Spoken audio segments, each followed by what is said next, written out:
Very good morning, all of you. And I'm Chandrasekhar, and we are going to discuss about the stream of consciousness. This is also a movement. Uh, First, we need to define the this title that what is the stream of consciousness.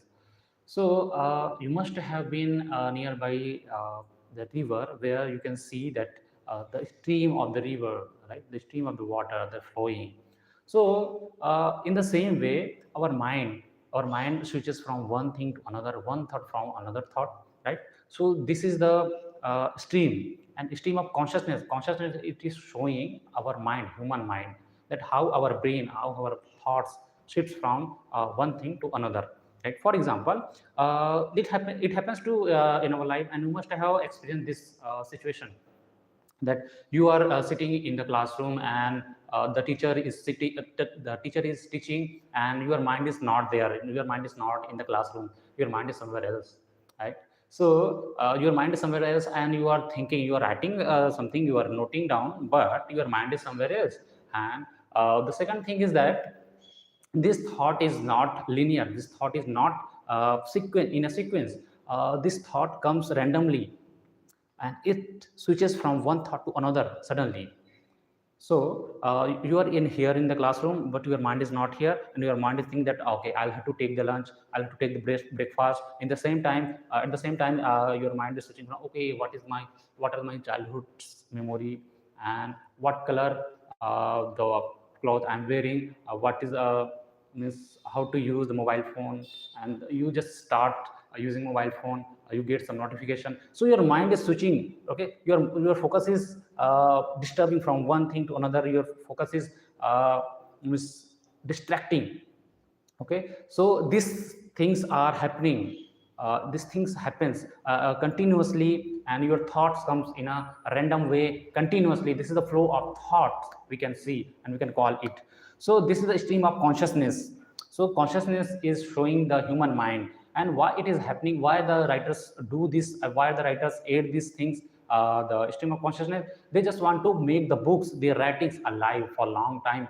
They just want realistic.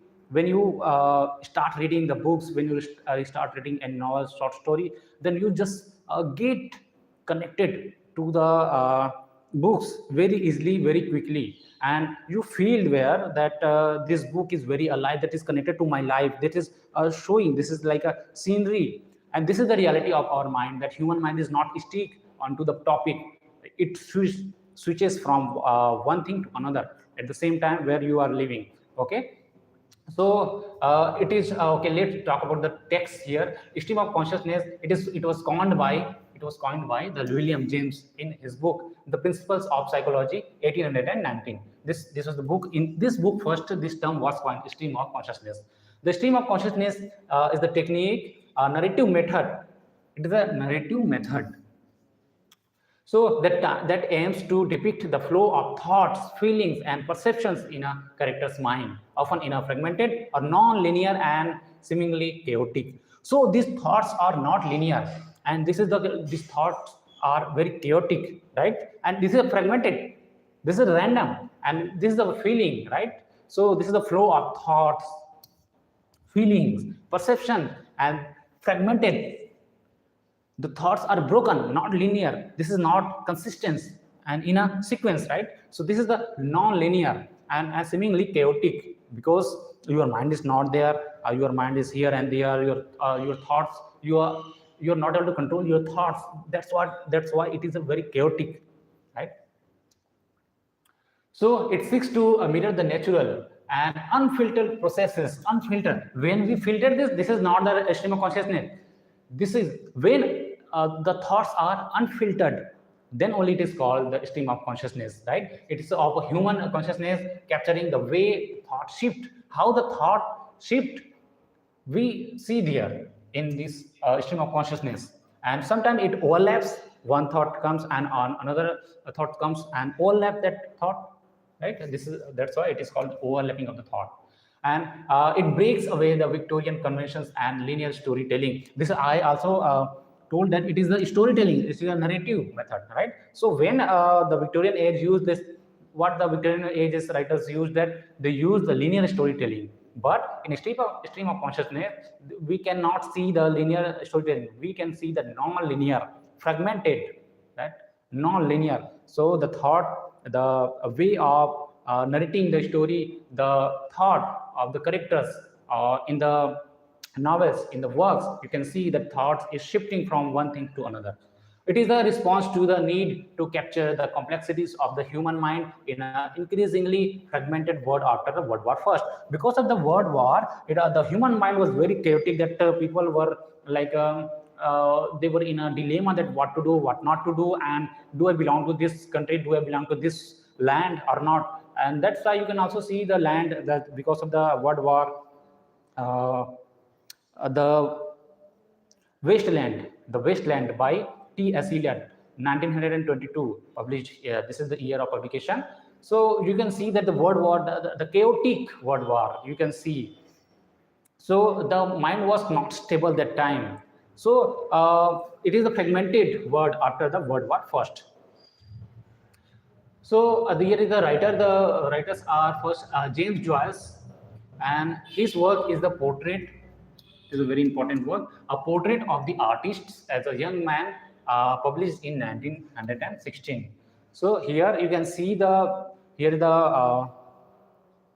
character, and he thinks about the sometimes religious things, sometimes a regret, sometimes a very joyous mood, sometimes he thinks that what is the mean of life and what I'm doing. So you can see the portrait of the artist as a young man.